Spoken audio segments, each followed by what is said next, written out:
Are you annoyed with the Microsoft Visual C++ Runtime 40 DLL failure blocking your code instructions? I'm Sophie Chen, a Windows support specialist. Let's restore that vital system connection right now. Before starting the detailed Microsoft Visual C++ Runtime 40 fix, check the description for a professional tool to help align your library paths. This is the Microsoft Visual C++ Runtime 40, a foundational runtime for the mid-90s software era.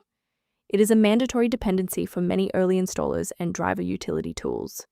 While it is often included for backward compatibility, its corruption by malware prevents legacy setup scripts from running, citing a DLL entry point not found error. Since we've covered what this file is, let's move to the primary fix.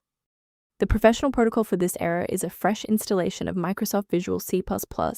Navigate to the Microsoft site to download the Visual C++ Redistributable packages for x86 and x64, then complete both installations.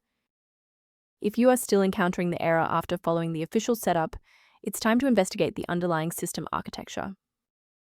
A standard reboot clears out temporary memory conflicts and gives the Windows loader another chance to properly register the Microsoft Visual C++ Runtime 40 component during startup.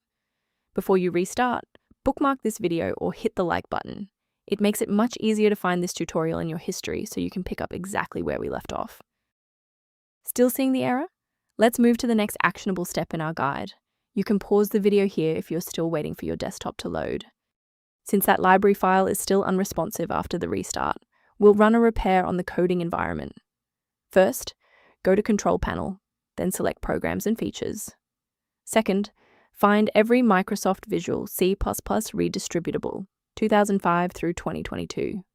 Third, right-click each and select Change, then select Repair. If that fails, download the latest all-in-one VC++ redistributable package from Microsoft's website. Please note that for DLL files with numbers, the number tells you which version to repair. For example, 120 equals 2013. Before you finalize your changes, I need to emphasize the importance of using trusted sources.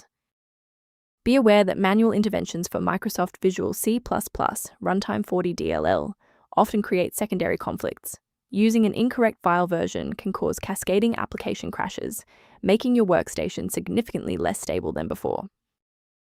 For those who prefer a structured maintenance plan, you can access an official diagnostic resource at the link below.